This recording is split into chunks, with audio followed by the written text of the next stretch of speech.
todo el país. Con ustedes, nosotros a las 8. Hoy, invitándolos a que nos acompañen en una conversación muy agradable para nosotros, porque vamos a llevar a ustedes las opiniones, el trabajo que realiza un joven político dominicano con una trayectoria admirable, pero además de eso con gran pasión por lo que hace en beneficio de la República Dominicana. Me refiero a Wellington Arnott, quien es el director ejecutivo del Instituto Nacional de Agua Potable y Alcantarillado. Gracias, don Jordi. De verdad que siempre me alientan sus palabras a seguir trabajando con el corazón. Pero eso te lo has ganado. Gracias. Por tu trabajo, por tu seriedad, por tu dedicación. Gracias, don Jordi. Muchísimas gracias, don Juan, también por darme la oportunidad una vez más de dirigirme al país a través de su programa. Bueno, efectivamente lo que dice Jordi es enteramente cierto. Digamos que yo he visto crecer, desarrollarse a Wellington como joven, como profesional, como político, y las palabras de Jordi están basadas en un hecho cierto. Es verdad que Wellington le pone pasión al trabajo, la política le corre por las venas, por su padre, por su familia, etcétera, etcétera. La experiencia de 3 años, Wellington, ¿qué tal el resultado? Y quiero que después, más adelante, dejemos a un lado como el tema del funcionario y nos aboquemos un poco al tema político, que no lo podemos nunca olvidar en tu presencia. Esta experiencia, ¿qué has hecho? ¿Cuánta gente ha sido impactada por el trabajo del INAPA, etcétera, etcétera? Tenemos unas imágenes por ahí, tenemos mucho material. Claro, la vamos colocando en la medida que vayamos informando. Lo primero es que el tema del agua potable y el saneamiento, como son de impacto directo en la gente, si bien es cierto que yo no me imaginaba que iba a trabajar con este tema, estando INAPA cerca hasta de mi casa, yo no me imaginaba que desde pequeño, o sea, viví yendo al Supermercado Nacional de La Nuña y le pasaba por el lado. No es menos cierto que como presidente de la Comisión Permanente de Desarrollo Humano, todos los temas que tienen que ver con el impacto en la gente, yo le daba seguimiento en las ejecutorias de los programas prioritarios, por ejemplo en salud. La salud está muy vinculada al tema del agua, porque si se habla de INAPA, la gente piensa en agua, también hay que pensar en las aguas servidas, las aguas negras. Puedo decir que hoy 2 millones de dominicanos más reciben un servicio más eficiente en sus hogares de agua potable, en cantidad, calidad y presión. Muchos que nunca lo habían recibido, o sea, que no le llegaba nunca a su casa, por ejemplo, en el distrito de allá de Guanito, en Elías Piña, no le llegaba el agua, ya le llega, y en otros casos que era de manera muy irregular, como por ejemplo en el casco urbano del municipio de Cotuí, donde cuando iba a visitar a los compañeros, tengo mucho tiempo visitando, siempre en cada hogar del municipio había un tanque de 55 galones que era para almacenar agua. No es que está resuelto el 100% del servicio, pero sí, y esos tanques prácticamente no se usan porque le llega agua prácticamente todos los días. Además, recuerdo cuando visitaba el municipio de Atomayor, que no solamente había un déficit en el tema del agua, sino que la comunicación vial era un desastre. Tú ibas a Atomayor y tipo 6, 7 de la noche tú no podías transitar en el casco urbano por la cantidad de camiones que vendían agua. Eso es en Atomayor del Rey. Tú puedes llamar a cualquier amigo y te van a decir que ya eso es cosa del pasado.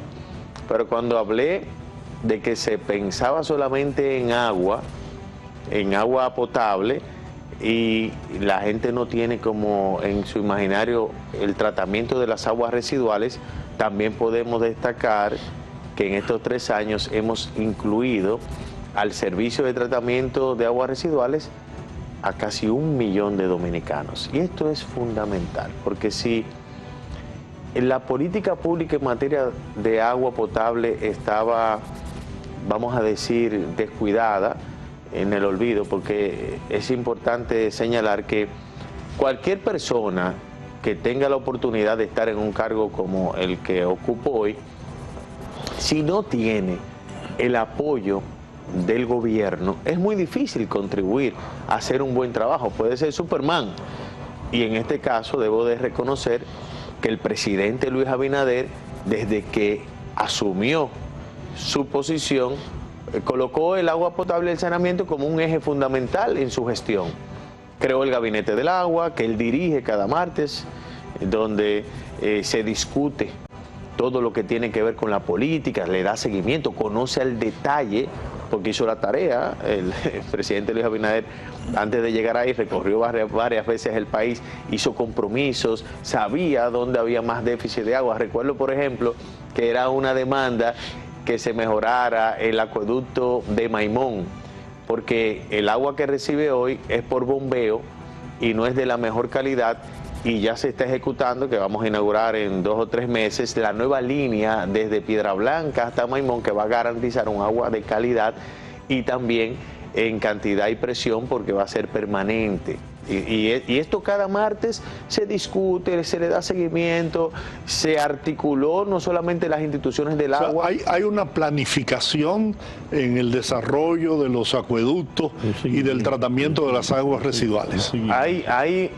un seguimiento, una articulación. Ya, por ejemplo, si se van a colocar tuberías, primero se colocan las tuberías y luego se aplica el asfalto, que eso era un tema que antes no se coordinaba, de manera que el presidente también se empezó a discutir en todo el territorio nacional el Pacto del Agua, que lo encabezó Miguel Seara Hatton cuando era ministro de Economía, Planificación y Desarrollo, Gilberto Reynoso, René Mateo, y se socializó también. Y al mismo tiempo, nosotros, al iniciar este proceso y esta experiencia, para mí ha sido extraordinaria, que si bien es cierto que había recorrido el país, y bueno, Juan recorrimos el país una vez juntos, prácticamente, hace muchos años, este tema del agua me dio la oportunidad de irme más profundo, visitar cada rincón del país, las obras de toma. Llevé en muchos casos a alcaldes que no conocían, porque no habían tenido la oportunidad de conocer cuáles eran los acueductos, cuáles eran las fuentes, y esto para mí ha sido algo espectacular, poder tener el conocimiento de todas prácticamente las tomas del territorio nacional, conocer, ver la deficiencia que teníamos, y que siempre hemos tenido conocimiento de la importancia del agua, pero estar involucrado en este trabajo, primero un trabajo de rescate que tuvimos que hacer rápidamente para restablecer la mayoría de sistemas, pero al mismo tiempo fuimos creando la conciencia de la necesidad de tener un plan a corto, mediano y largo plazo, y hace apenas un mes y medio nosotros concretizamos un pacto que para mí es uno de los mayores legados que vamos a dejar en la institución, y obviamente con el apoyo del presidente Luis Abinader, que fue fruto de un viaje que nosotros hicimos a Israel en el mes de octubre del año pasado, donde uno siempre escuchaba de que Israel, un país desértico, tenía un buen manejo del agua, pero no es lo mismo cuando tú vas. Nos hicimos acompañar de nuestros técnicos, visitamos la entidad estatal que gestiona el agua en Israel, que se llama Mekorot, una institución que se creó en el año 1937, 11 años antes de la fundación del propio Estado de Israel, con David Ben Gurión, que fue el primer ministro, el primero, ¿no? Y tenían 11 años de experiencia antes de tener el propio Estado. Son 49 del Estado. Y cuando fuimos, que visitamos los acueductos, cada uno de los sistemas, y nos sentamos en la oficina de esta entidad estatal, porque es importante destacar que el manejo del agua en Israel es totalmente público, y esto necesariamente en todos los países del mundo, el agua siempre tiene que ser gestionada por el Estado. todos los inventos que se han dado en el mundo han fracasado, porque este es un bien demasiado importante. Y cuando empezamos a preguntar que cómo era que manejaban el agua de manera tan eficiente, en medio de la conversación yo le dije a Diego Berger, que es el director de la entidad, nosotros necesitamos que ustedes vayan allá. Es muy importante que tengamos un plan, que ustedes nos colaboren a desarrollar un plan para luego nosotros implementarlo en la República Dominicana. Y desde ese momento empezamos las conversaciones, el intercambio de información, luego lo planteé en el gabinete y ya hace más o menos mes y medio se firmó con la presencia del presidente Luis Abinader ya el acuerdo de hacer un master plan que vamos a tener el próximo año, donde, por ejemplo, una de las cosas que me llamó la atención, que en el año 1953 se promulgó la ley, la ley de medición de agua en Israel.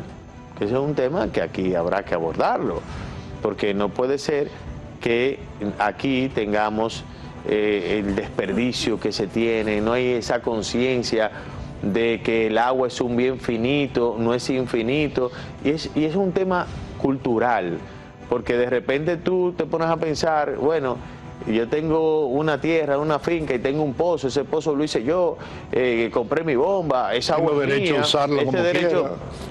Y no es así. El agua es un bien de todos. Y hasta que no tengamos un marco jurídico donde esté todo bastante claro, donde existan sanciones, donde se entienda que hay que tener conciencia de que el agua es un bien finito, entonces nosotros no vamos a gestionar de manera eficiente como lo hace Israel, que tiene un superávit de 2.500 millones de dólares al año. Y repito, este es un tema que se maneja desde el Estado, y más aún, para concluir esta primera etapa, en momentos donde se discute en el mundo cada día se hace más en los escenarios de debate el tema del agua, cuando hablamos del capital en la época del antropoceno, que ese es un tema que se está en el debate actual. El agua adquiere mucho más importancia. Wellington, quiero pedir permiso para que nos vayamos a una pausa y regresar en breve con Wellington Arnaud.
Dice Alberto Cortés, cantautor argentino: Juan Comodoro, buscando agua, encontró petróleo, pero se murió de sed. Eso viene a propósito de lo que estabas diciendo, importancia del suministro de agua. De un tiempo a esta parte, yo me he acostumbrado, cuando me despierto, estoy cepillando, mientras me cepillo, apago el grifo, así la llave, para no desperdiciar el agua. Y luego vuelvo y lo enciendo. La gente recibe el agua en sus casas, como tú bien dices. Ya más de 2 millones de dominicanos reciben agua de manera más o menos regular. Que antes no recibían. Entonces, mi pregunta es, o mi comentario sobre eso mismo, es decir, ¿qué cuesta que el agua me llegue a mi casa, a la torre donde yo vivo, al apartamento, a la casa, etcétera, etcétera? Sí, esa agua no llega por obra y gracia del Espíritu Santo. No la envía nadie, eso es el resultado de un trabajo. ¿Cómo conseguir el agua? ¿Qué trabajo tiene que hacer el Estado, el gobierno, INAPA, para que la gente pueda tener agua? Porque eso no cae del cielo, simplemente.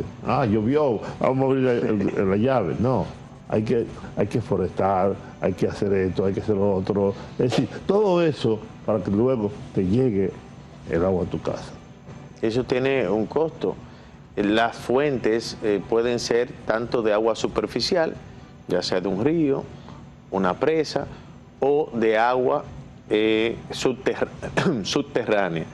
Cuando es de agua superficial, conlleva un tratamiento con una planta de filtración rápida. Esto tiene un costo. Hablamos de 35 o 40 pesos el metro cúbico de agua.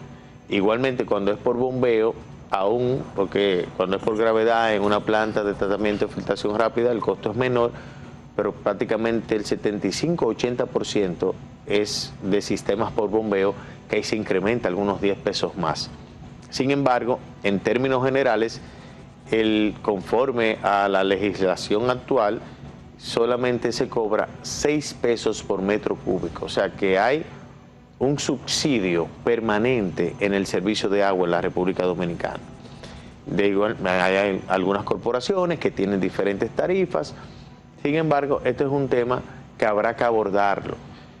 Ahora no se va a abordar. Este es un tema que, en principio, tenemos que regular, tenemos que eficientizar, lograr tener la satisfacción de la gente en un porcentaje bastante alto de que le llegue permanentemente agua. Hay muchos municipios, muchos territorios, muchos distritos que el agua le llega 24/7, otros no. Ahora, para llegar a este punto, hay un déficit enorme. El agua, yo le puedo decir, el año pasado solamente nosotros, el gobierno central, invirtió casi 20.000 millones de pesos en el 2022 en agua potable y saneamiento. Esto se acerca a la inversión que hacen los países desarrollados, que ronda los $40 por persona al año per cápita en los países desarrollados. Si tú calculas casi 20.000 millones entre 10 millones de dominicanos, esto te da más o menos $34-35 por persona, que se ejecutó el año pasado. Nosotros desde el INAPA, por ejemplo, llevamos una ejecución de algunos 16, 17 mil millones de pesos solamente, cuando la inversión que se hacía antes era de 2.000, 3.000 millones al año. Nosotros estamos invirtiendo 5 veces más de lo que se invertía, y esto es fruto de un déficit, de un descuido, de una deuda social que tú no podías mantener. Pero eso obliga, por lo que tú dices, a un marco jurídico. De tal manera que la gente, así como yo pago el teléfono, así como pago la energía eléctrica, así como tengo que pagar la basura, que la gente también tiene que pagar el agua. Eso es correcto, don Juan. Porque eso va a permitir una conciencia, parte de la gente. Hay que crear esa conciencia. ¿Verdad? Hay que crearle y generar confianza. Y quiero hacer hincapié en este punto, porque aquí, en nuestro país, existen muchas opiniones encontradas. Cuando nosotros asumimos la dirección de INAPA, encontramos un anteproyecto de ley que se estaba gestando en la misma institución que prácticamente eliminaba la institución. Yo quiero que me pongan atención en lo siguiente.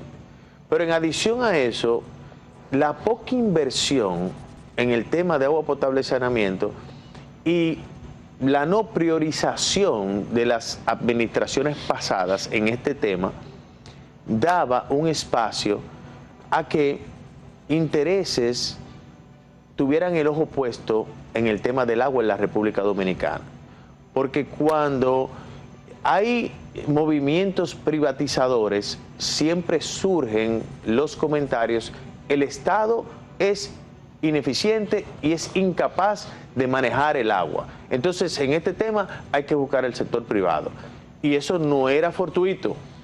Porque ahora como hay temas políticos y siempre surgen, cuando hay procesos ya que se avecinan electorales, siempre surgen algunas voces diciendo, y como lo han querido manifestar de manera muy errada, porque nosotros desde el principio hemos sido muy claros en este aspecto, de que al presidente Luis Abinader y su gobierno dar un giro de 180 grados, y esto no es que yo me lo estoy inventando, yo estoy hablando con datos precisos.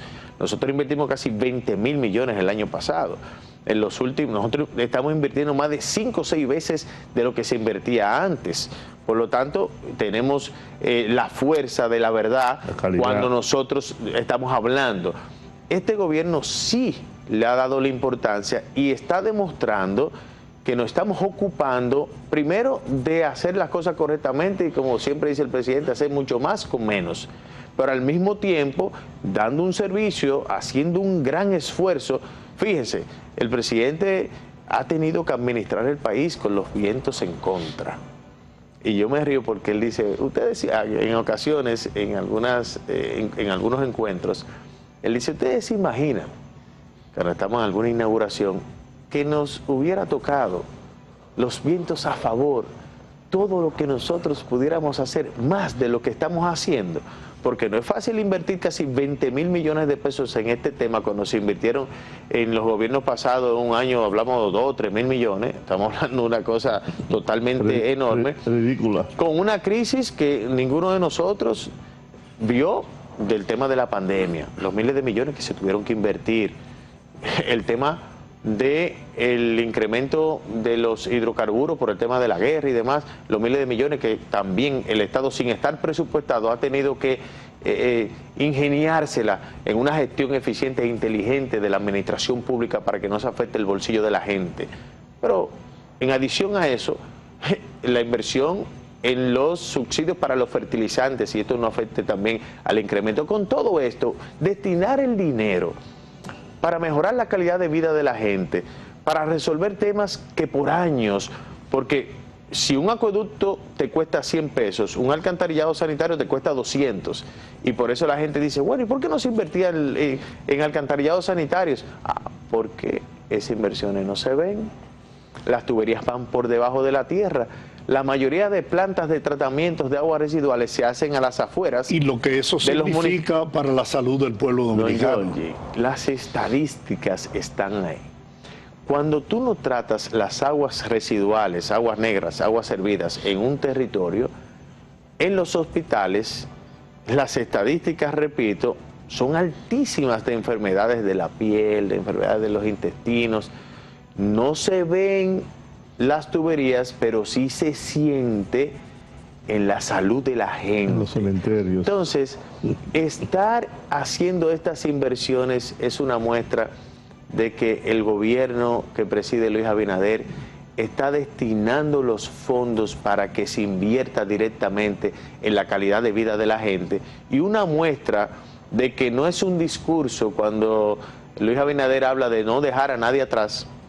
Es precisamente, nosotros estamos haciendo inversiones, por ejemplo, en Villa Sonador, de Monseñor Noel, más de 250 millones de pesos para una población de 10, 11 mil personas, estaban recibiendo un agua sin ningún tipo de tratamiento, de un río que siempre hasta pasan el ganado por el río, que está haciendo una planta de tratamiento de filtración rápida con un sistema totalmente nuevo para que le llegue agua de calidad a esa gente. Pero en el municipio de Monción, que es contraproducente que los municipios cercanos a presas no tienen un servicio eficiente de agua potable. Hablo de Monción, la presa de Monción, hablo de Cotuí, la presa de Atillo. Ahora mismo estamos licitando un acueducto de más de 1.000 millones de pesos. ¿Y en Baní? No, en Baní inauguramos la planta de tratamiento de aguas residuales, que en Baní, la gente de Baní... Durante muchísimos 30 años, donde en esa zona las enfermedades que tenía nuestra gente en Baní, eso era algo que daba pena. Hoy hay una planta totalmente moderna de tratamiento de aguas residuales que está en funcionamiento. Tenemos que hacer otra pausa. Sería interesante al regreso, en el próximo segmento, hacer un recuento, ¿no?, de todos esos proyectos. Sabe que la oposición política ha utilizado mucho la mentira, tratando de sembrar una percepción en el país de que este gobierno no planifica, de que no saben lo que están haciendo. Pero todo lo que tú has dicho es una señal de que sí hay un gobierno preocupado en el bienestar del pueblo dominicano. Así que al regreso me gustaría tocar ese tema. De acuerdo.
Bien, Wellington, los proyectos en carpeta en cuanto se refiere a los acueductos y plantas de tratamiento de aguas residuales. Vamos a iniciar con Santiago.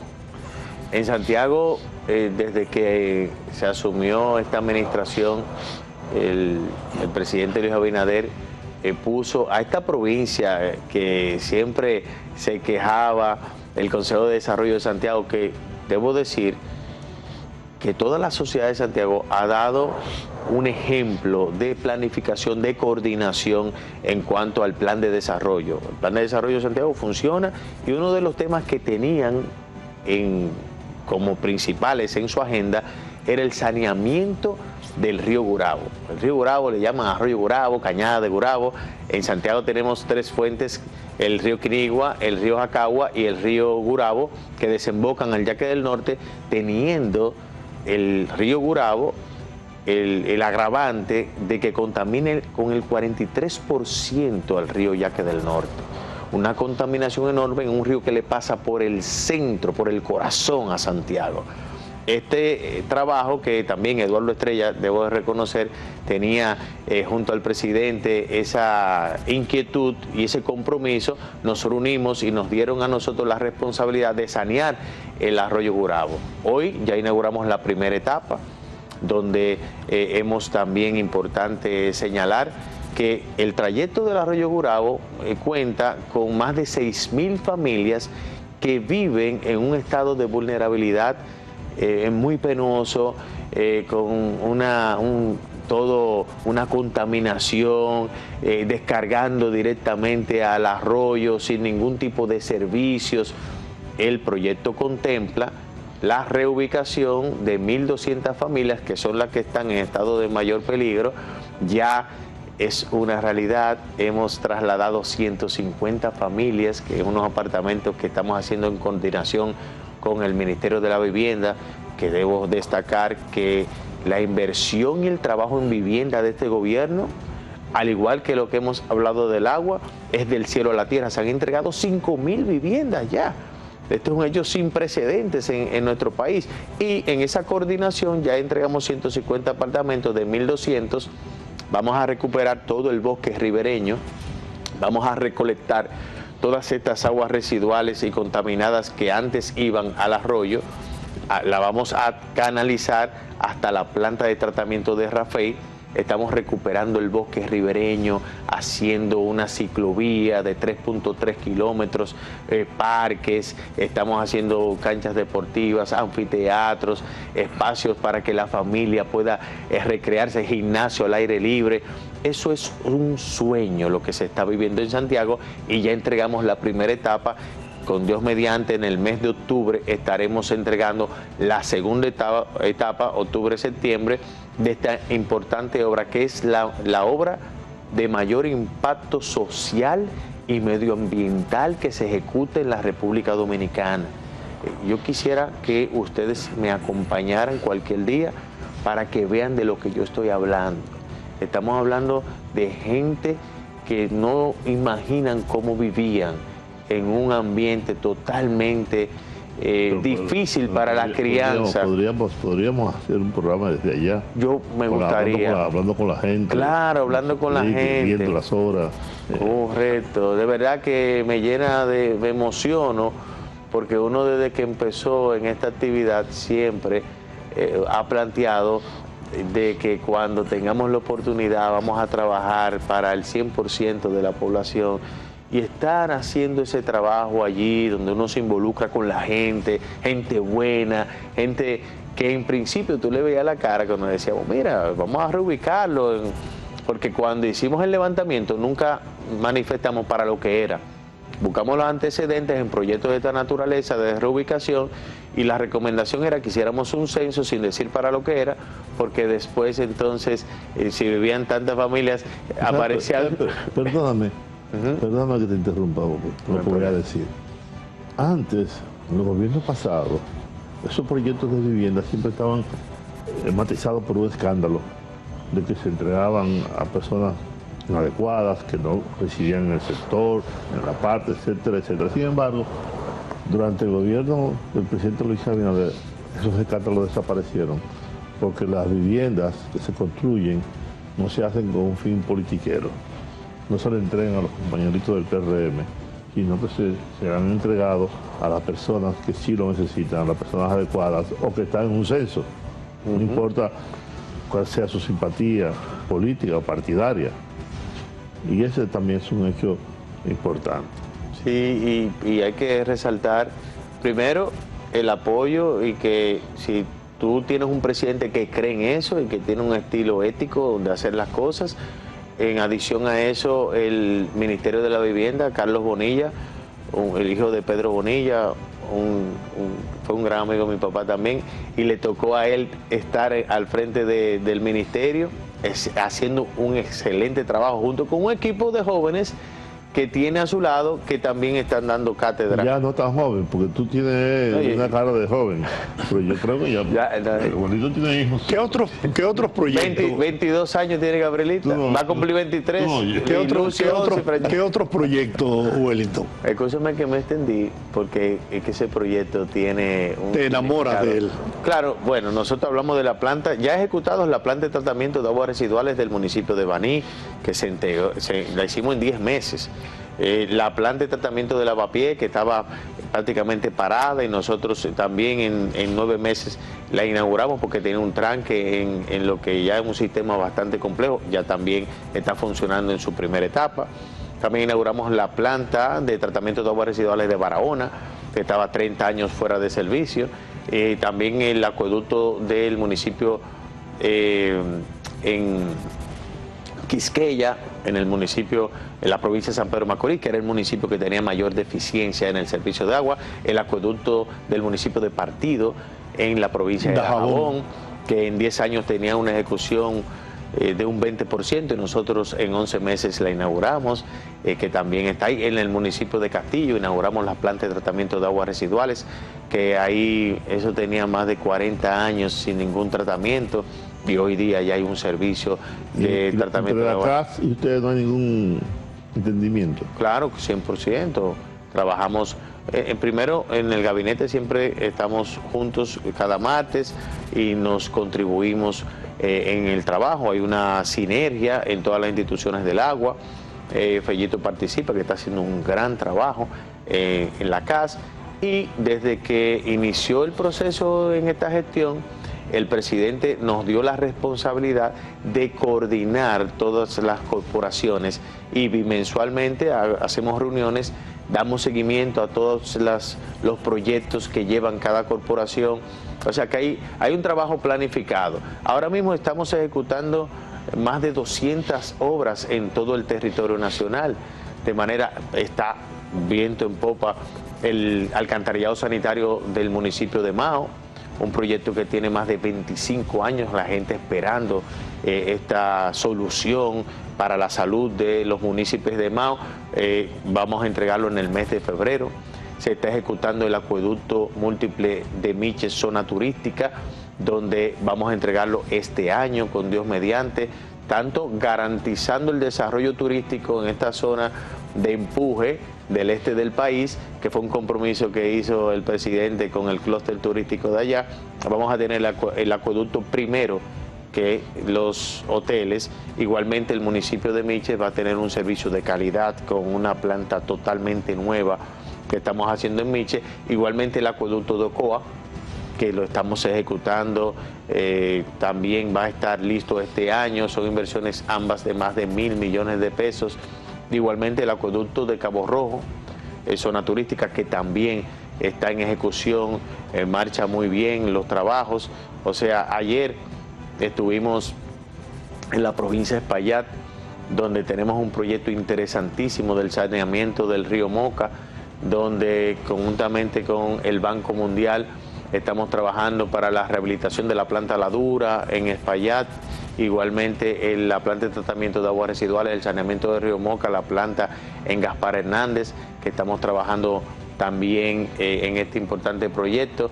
En el este del país estamos rehabilitando la planta de las 7 lagunas del municipio de Higüey, que arrancó ese proyecto también. Si vamos al Ceibo, estamos saneando el río Ceibo con una línea recolectora que antes vertía todas las aguas. Es un trabajo integral.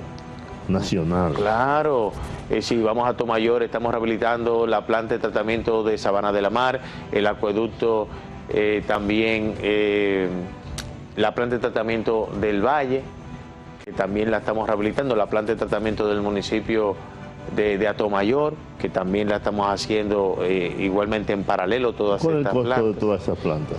Estamos hablando que nosotros tenemos contratado alrededor de 24.000 millones de pesos en estos momentos. Wow. En obras que están en ejecución, en todo el territorio nacional se está impactando de manera, vamos a decir, equitativa, para que el impacto llegue a cada ciudadano de la República Dominicana y no se quede nadie atrás. Tenemos que hacer una última pausa, así que regresamos para el final del programa.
Wellington, nos quedan, dice Olga, 3 minutos. ¡Wow! Qué rápido se ha ido el tiempo. ¿Qué proyectos tiene Wellington de cara a la campaña electoral que ya comenzó? Tú vas a trabajar, aparte de tu responsabilidad como funcionario, en la campaña electoral. El año pasado, hace 3 años, durante la campaña, Sí. yo recuerdo que nos encontrábamos en cada punto donde íbamos. Sí. Y tú tenías una responsabilidad muy seria. Tengo entendido también que ahora se está escogiendo los grupos de campaña, porque Luis Abinader se va a presentar como candidato a la repostulación. Pero tú, de manera particular, ¿ya has pensado en qué vas a hacer? Correcto. En este ¿Te vas a caso, integrar a la campaña? No, yo estoy integrado desde el 2019. Después que participé, que en ese momento precandidato, ya candidato electo, que sacó más de un 70%, nos reunimos y yo le dije, mira, a partir de ahora, cuenta conmigo, y como ambos creemos en el modelo americano de 2 periodos, seguimos derechito. Y de verdad que me siento orgulloso de ser parte de este equipo de gobierno y de acompañar al presidente Luis Abinader en toda esta travesía que ciertamente ha tenido, como mencionamos al principio, muchos obstáculos por el tema que hemos hablado, la pandemia, la situación tan difícil. Y estoy convencido que estas transformaciones que él ha iniciado en este segundo periodo, que con Dios mediante no veo la posibilidad de que no sea así, porque todas las encuestas así lo manifiestan. El presidente está en una posición muy cómoda. La oposición, que es lo mismo, tanto el PLD como la Fuerza del Pueblo, es lo mismo, pudieran ir juntas y si van juntas como quiera, el presidente gana fácilmente. O sea, no se ve objetivamente una posibilidad de que eso no se produzca, y qué bueno, porque va a tener la oportunidad el presidente de continuar, de finalizar un sinnúmero de proyectos que han ido desarrollándose en la República Dominicana, y una persona que le está dedicando 17, 18 horas diarias, que se ocupa de que cada tema, dedicarle un tiempo con responsabilidad, no rehuye, nunca ha rehuido a esa responsabilidad. Ha sido un presidente que en vez de darse poder, se ha quitado poder, con una justicia independiente, un modelo de una política pública que va dirigida a que todo el pueblo dominicano pueda crecer, se pueda desarrollar el país. La República Dominicana va por un ritmo espectacular, siendo el país de mayor crecimiento en la región. Por lo tanto, en la posición que entienda el presidente Luis Abinader, porque a los puestos de campaña no se aspira, eso es una decisión del candidato. Así es. Y así, donde él quiera que yo lo ayude, ya él sabe nuestra capacidad. Yo soy un soldado. Wellington Arnott. Señores, lo que dije al inicio del programa, yo creo que se queda corto para lo que hemos escuchado de Wellington Arnott y la capacidad y eficiencia que ha demostrado al frente de INAPA. Ay, sí, se convirtió en un gerente. Sí, señor. Muchas gracias, Wellington. Gracias a ustedes. A ustedes, amigos, gracias. Nos encontramos mañana en Nosotros a las 8.